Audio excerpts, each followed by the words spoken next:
20 plus minutes with the New York Jets. And this is a very special guest, Adam Chernoff, who's a big part in the NFL of Right Angle Sports, RAS. And he produces a lot of content out there in the world. Most of my followers, I'm sure, know you, Adam. How are you today? I'm doing great. I like that you specified the plus. You get me going on Jets talk. It could go for a long time. So it's good that it's not a hard 20 minutes. It is not a hard 20 minutes. I'm going to try to stay out of the way. Let's really get right into it, because this is not just about the draft. This started in free agency for me. I mean, basically, we're talking about 3 new offensive line starters. We've got Mike Williams, hopefully healthy for the wide receiver core. We've got Hassan Reddick. What were your thoughts about what happened even before the draft? How this team is being built offensively and a little bit defensively? I thought it was basically a home run on both sides of the football. The offensive line desperately needed to be addressed. They nailed that. I know some health concerns about the longevity of the 3 new guys they brought in, but compared to what they had in the outlook, this is a big win on the offensive line. Williams, if healthy, like, the fit makes a ton of sense. You needed someone on the other side of Wilson, and Williams fits that skill set brilliantly with his age and the injury. Don't know when he's fully going to be back and on the field, but the prospect of having him, I think, matters a ton. And what I would say about this is, with this really having everybody's job on the line throughout the staff this season, with how the roster is built, this team may still look very different at the end of the season with the trade deadline pushed back a little bit. They might not be done. I mean, you don't know how much emphasis there could be to add someone week 7, 8, 9 if this is going as well as it looks like it can. So this might not be a finished product yet for the Jets, but I think it's a win in free agency on both sides. Yeah, if you look at some of the other teams they have to face, it looked like Buffalo got a little weaker with their secondary during the free agency period. Miami, kind of hit and miss. They're built a completely different way, and New England's in rebuilding mode anyway. So a big win, I thought, for the Jets coming in. Basically, if people have seen my shows before, we go over the recap of the draft, maybe some hits and misses, some of the needs that are still left, divisional and season win totals, and some final thought nuggets as well. So with that in mind, I'm putting up the draft as it is. My particular needs, and yours may vary, so please speak to that. I thought they could have used a safety. One more offensive lineman would have helped. And I've never used this term before, but I use the term scat back wide receiver, just somebody that Rodgers could hit in stride, because he's such a timing quarterback. And it seems like with their second round pick, they may have hit that. Adam, your thoughts on the draft? Pick 1, excellent. I think the depth and then potential that Fashanu can bring, great decision. Compared to Bowers, as exciting as that might have been, they needed protection up front.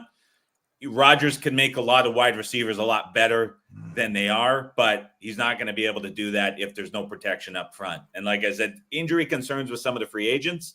You have some depth pieces now. This is the deepest O-line that the Jets have had in years. So great. Corley, I thought, honestly, was going to go to San Francisco late in the first round because of all the Debo comparisons. They ended up going a little bit of a different way. The fact that he fell to 65, massive win for the Jets. And there's nothing but positivity coming around him so far in OTAs, and what Rodgers has seen from him. Looks quick, looks great. I think it's another great piece to add to the offense. 4, 5, 5, and 7.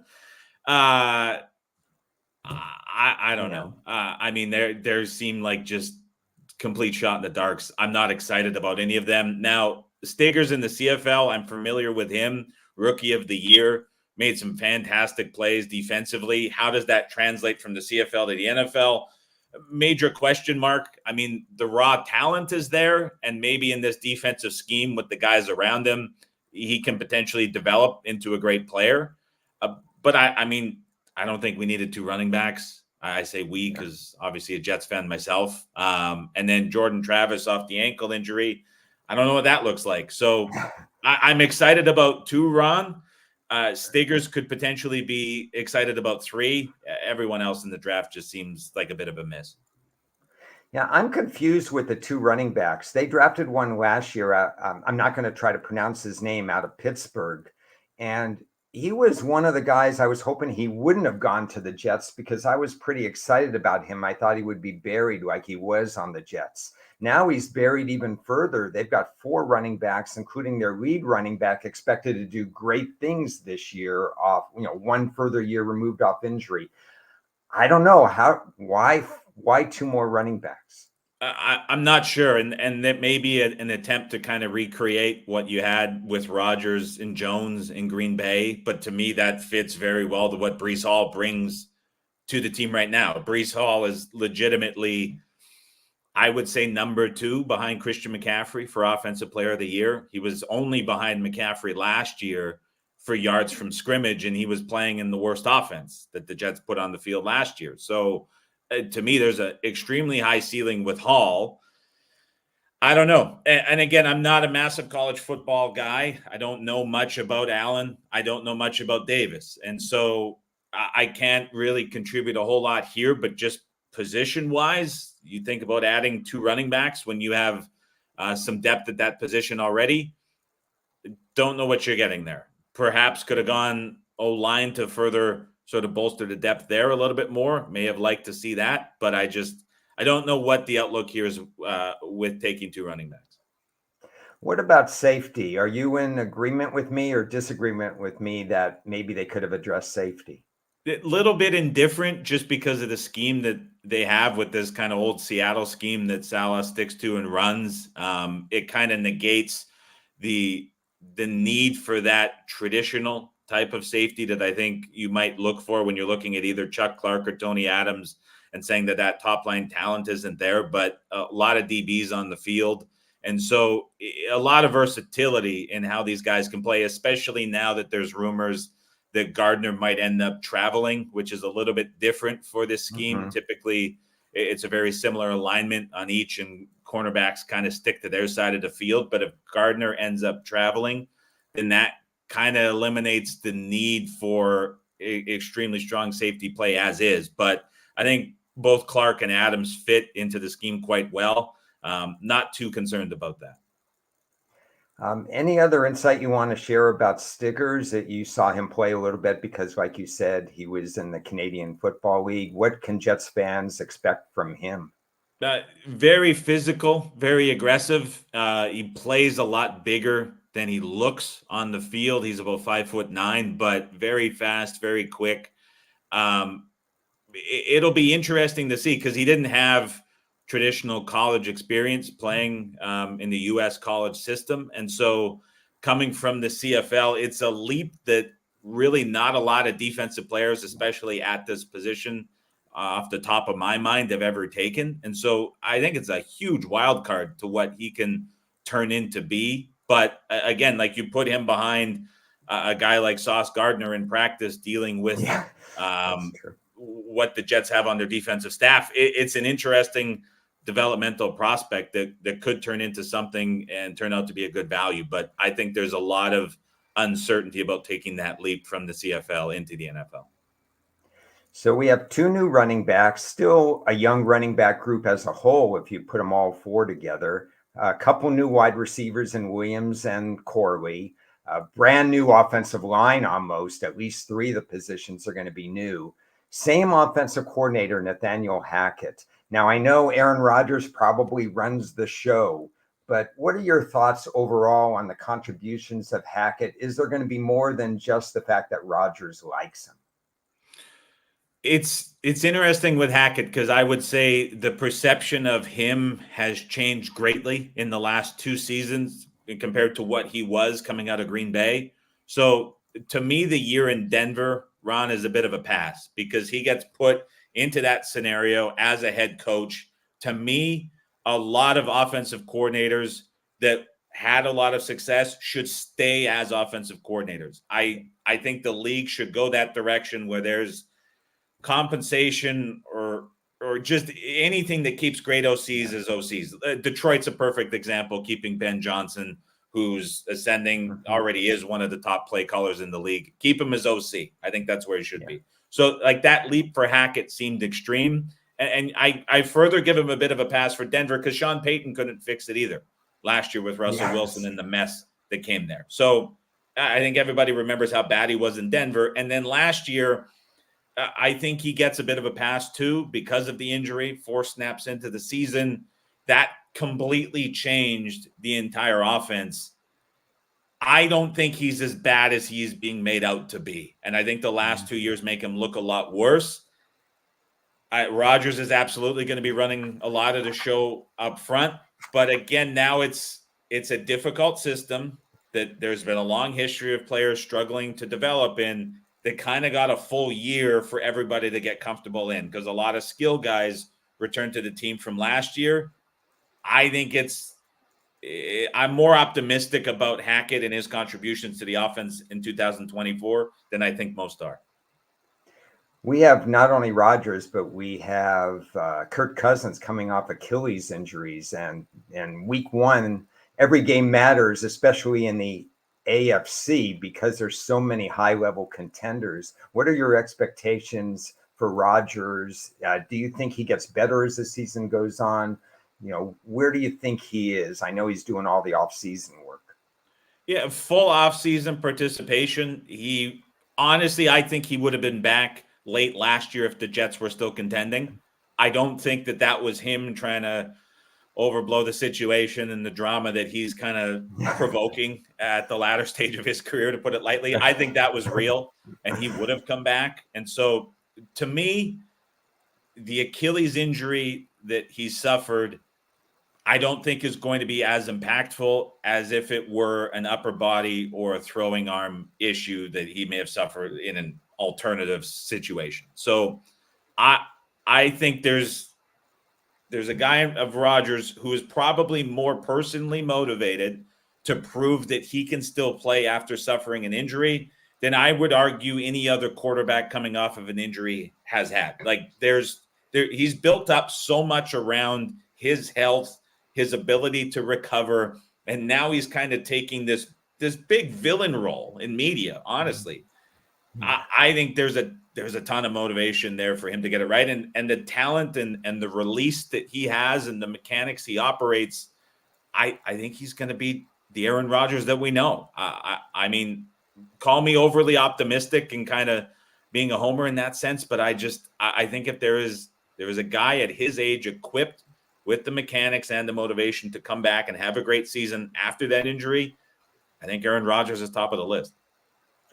I think the place that agrees with you the most is the NFL and the NFL schedule makers, because they have put them all over prime time. Those first, 7 of the first 11 weeks, they have standalone games, I believe. So with that in mind, we could talk more about the schedule.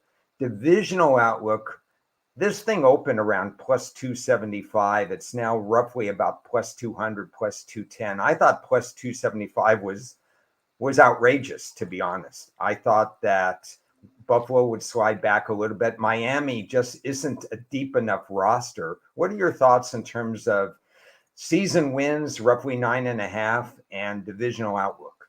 So in positions that we have, I'll speak for myself personally, over 9.5 wins at plus money. If you get over 9.5 minus 125 or better, I think that's a fair price for it. For the division, 2-1 or better would be fair. And if you're looking at the conference, 11-1 or better would be fair prices on that. So getting very close, like you mentioned, those prices are coming in.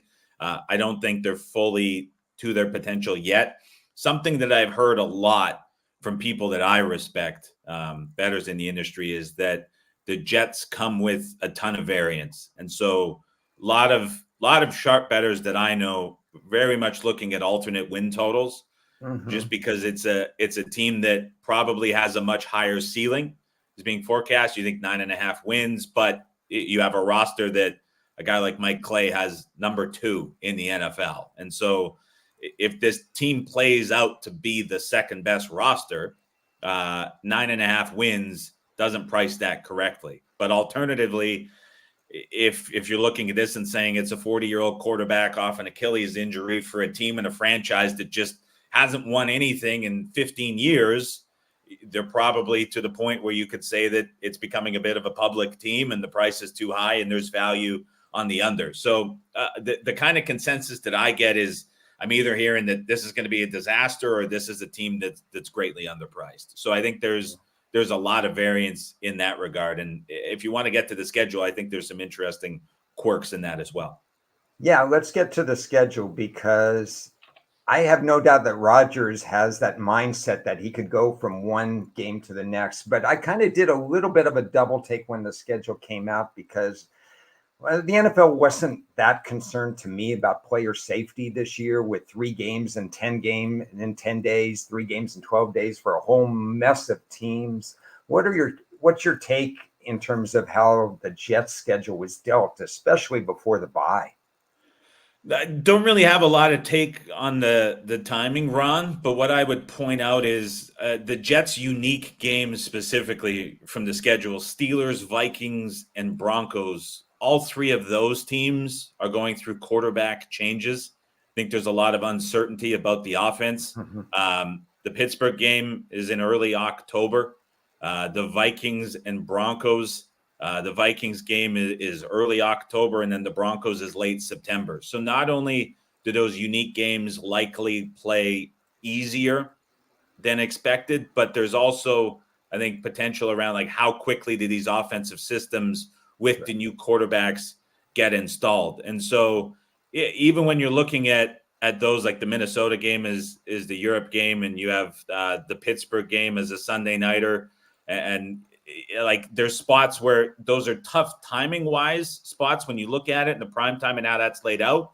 But when I look at what's on the other side and the teams and the offenses and the QBs and how that might play out, it's hard not to think that there's a bit of an advantage there for the Jets just from the schedule making perspective. I think that this schedule, even if you go further down the list, like there's a lot of questions around what some of these offenses might look like, especially early in the year with just coordinator or QB uncertainty.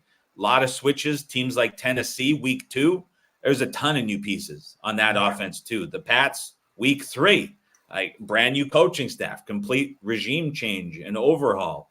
A lot of question marks on a lot of these teams. I think the schedule plays much easier than a lot of these strength of schedule metrics are projecting.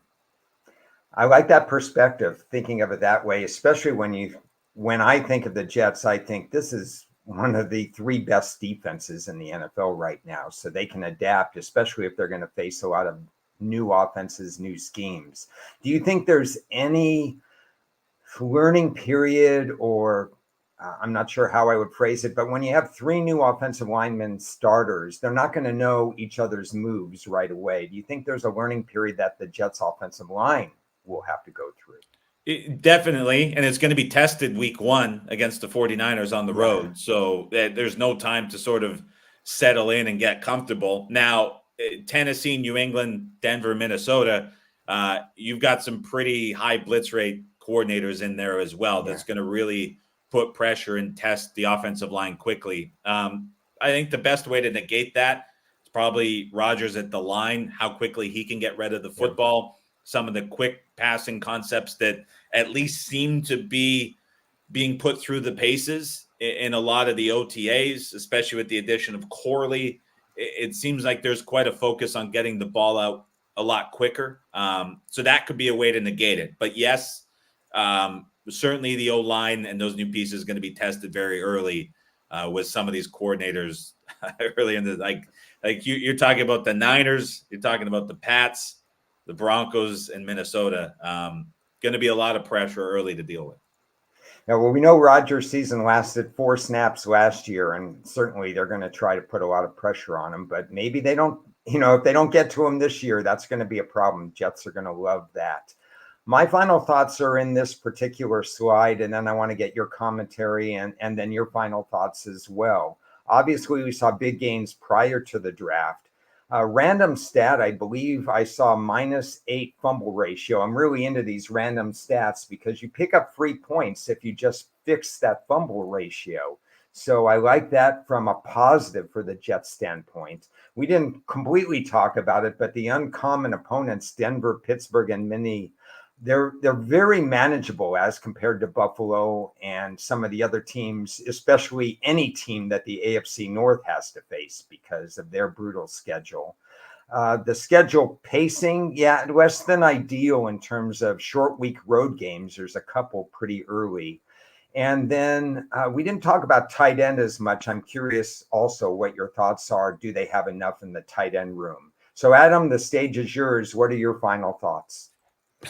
Honestly, week one for the Jets is as important of a first half of the season game as there is for any team in the NFL, because if they get through San Francisco and they get a win on the road in the Rodgers homecoming, Robert Saleh goes back to San Francisco.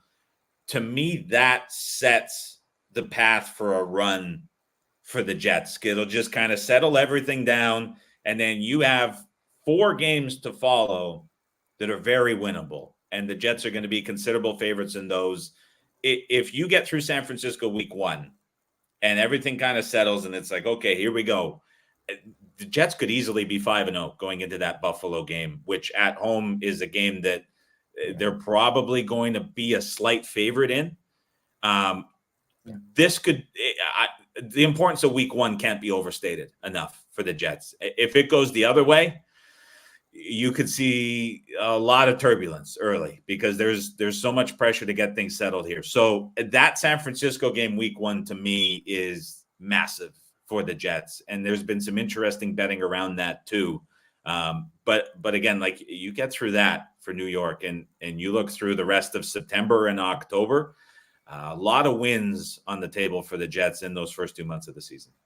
Yeah. So very bullish on the New York Jets, and I'm kind of in your court. I'm that guy who bets 11 unders and 2 or 3 overs for the season. And this year, I'm kind of bullish on the Jets as well. Anything Who are else the you other like? two? Who are the other two? Have you revealed them Oh yet? no, that's just a general statement. Boy, if I had to think, who do I like? I don't know. Probably some team that has a low win total that I think, they're sleeping on them because of trap games and stuff like that. But the Jets, the Chargers, I'm high on, to be honest. I think they're going to tackle better. They're going to coach better. And they killed the draft. I'll be talking about that later this week with Matt Landis and the Chargers. So Chargers and Jets are my teams. Nothing has ever gone wrong for anybody betting a season win total over on the Chargers or the Jets. Never. Oh yes, never.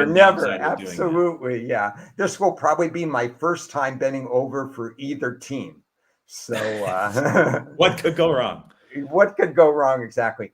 Adam, thanks so much for giving us 20 plus minutes here. Please, continue with your unbelievable content with the NFL, all things NFL. Thanks for being on. Thanks to everybody who watched this and is going to watch this. There'll be more previews from me later in the week, and that'll do it for the Jets.